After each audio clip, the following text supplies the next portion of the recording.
저희들이 이 단어를 사와 공 딱 두 단어로 저희들 항상 생각하잖아요. 근데 사 속에 어떤 단어들이 있고 공 속에 어떤 단어들이 있는가 여기에 대한 연구는 안 했어요. 뭐가 공이고 뭐가 산지를 몰라요. 예. 그래서 저희들 보면 지금까지는 내가 최고다. 내 말을 들어야 돼.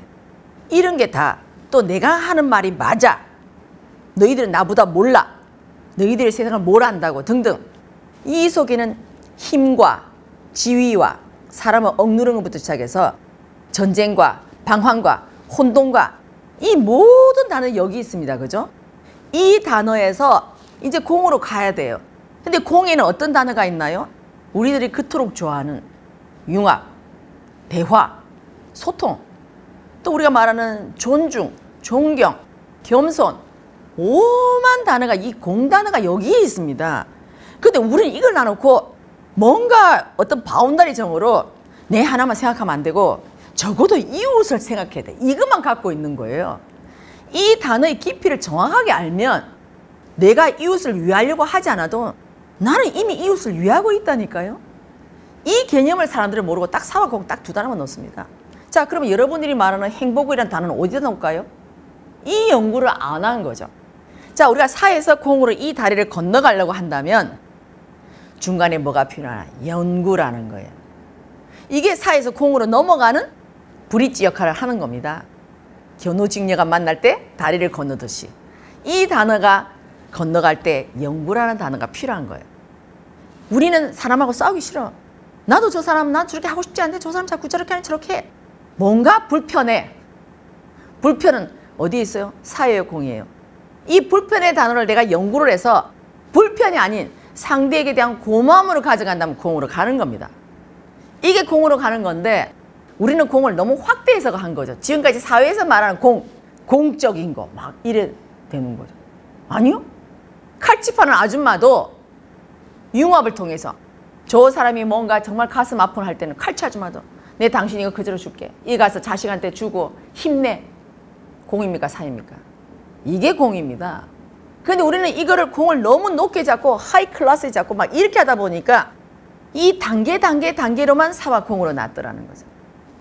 수평적인 데서 사와 공은 존재하는 겁니다. 이 단어를 이렇게 어떻게 변화를 시키냐에 따라서 나는 공으로 갈 수 있는 거예요. 이걸 우리가 잘 기억을 한다면 여러분들이 어떤 분야에서는 공으로 되고 어떤 분야에서 아직 사로 머물고 있는 거예요. 그러니까 헷갈리는 거죠. 내가 나는 공으로 간다고 하는데 또 사네? 내 생각했네? 막 이렇게 가지면 내 스스로 막 분별해서 다 헤매는 거예요. 우리는 이 세상은 불편한 단어보다 편리란 단어를 더 많이 알고 있어요. 좋은 걸 알고 있기 때문에 우리 인간은 편리 쪽으로 가려고 합니다. 근데 어떻게 하면 편리한 세상인가를 이걸 알게 돼요. 편리는 과연 무엇 때문에 편리를 준 것인가? 여기에 대한 연구를 하면 편리를 안다니까요. 그래서 쌤께서 연구를 한 겁니다. 이 연구를 하다 보면 여러분 공으로 갑니다. 얼마든지. 그래서 우리가 결혼을 해갖고 실패했을 때도요. 이혼했을 때도요. 왜 했는가를 연구하시면 다음 여기서 만날 때는 어떻게 하는 거면 결혼이 뭐고 이혼이 뭐고 가정이 뭔가를 계속 다 따게 됩니다. 그죠? 따게 되면 다음에 내가 어떤 선택을 할 때 이미 이걸 알았기 때문에 실패하지 않는 선택을 한다는 거죠. 그래서 우리가 두 번 다시 실패하거나 실수하지 않는 인생을 살려고 한다면 반드시 연구라는 이 브릿지 단어를 거쳐야 한다는 거죠. 이 다리를 건너지 않으면 절대 공으로 갈 수 없습니다. 그래서 정말 우리가 스님께서 많은 정법의 단어를 설명하셨지만 내가 과연 이 단어를 가지고 내가 얼마만큼 갖고 있는가? 감사? 아주 멋진 단어죠. 그러면 나는 내 생활 속에서 내가 과연 어디서 얼마만큼 감사를 하고 있는가? 이걸 다시 한번 되짚어 보는 거죠. 진짜 되짚어 보다 보니까 나는 요만큼 갖고 감사라고 했는데 어머 이거는 기본이고 이게 감사네? 이게 감사네? 이게 여러분들이 공으로 가고 있는 거예요. 네. 그래서 공을 너무 어렵게 생각하지 마시고 아 이걸 하나하나 깊이를 알아가고 그래 맞아 내가 오늘 여기까지는 감사인데 어머 저렇게 저도 감사네. 내가 하나 더 알아가잖아요. 이만큼 여러분 이 다리를 하나하나씩 건너가고 있다고 생각하시면 되는 겁니다. 그래서 우리가 결혼을 해서 뭔가 내가 모르고 또 나는 이 판인데 정말 사판을 몰아서 헤매고 다 하잖아요. 이 연구를 다른 말로 표현하면 현장 실습입니다. 우리가 연구를 하면요, 머리로만 연구하는 게 아니라 데이터도 필요하고 통계청 자료도 필요하고 모든 현장에서 했던 이 자료가 필요한 이유가 연구를 제대로 하기 위해서 필요했다라는 거죠. 그래서 이 연구를 하려고 하니까 이제 현장 학습에 나가야 되는 거죠. 머릿속에서 앉아가 세상은 어떻게 되는지 모르겠지만 세상은 이런 거야 저런 거야 한 게 아니라 내가 뭔가 현장 학습 가서 내가 느꼈던 거, 이것이 여기에 장착이 됐을 때 그때 내가 이 다리를 건널 수 있는 자격이 되는 겁니다. 내가 이 생을 돌아보고 내 나름의 연구를 했기 때문에 나 이걸 얻었어요. 하나님, 저 이쪽 다리 건너가도 돼요? 안 돼요? 이거예요. 어마어마한 연구가 어떻게 보면 공의 달에 갈 수 있는 하나의 열쇠의 키가 되는 거죠. 이 열쇠를 가는 가운데서 머리로만 하는 게 아니라 서로 상대방의 의견도 나눠보고 이건 현장 실습하는 겁니다. 그죠? 그걸 하면서 우리들이 같이 해서 이 결론에 도달하는 거죠. 그랬을 때는 한 명의 결론이 아니라 적어도 우리 몇 명이서 했던 이 결론이 좀 더 나은 결론이겠죠. 적어도 3명이 연구를 했다면 이 3명한테 맞는 법이 될 것이고 7명이 연구했다면 7명이 맞는 법이 될 것이고 1000명이 연구해서 이게 동참을 한다면 1000명에게 맞는 법이 될 것입니다.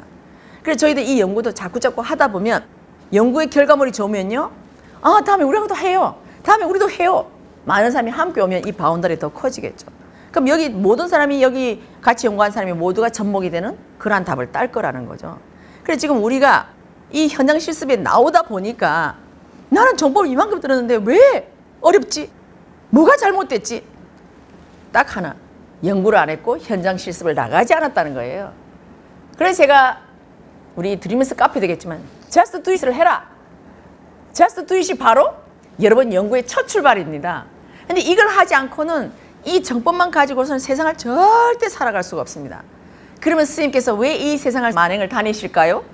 그냥 세상에서 계시다가 세상에 이러하노라 저러하노라 이런 말만 하고 내 말 녹음해라 이걸 세상에 알려라 끝나죠.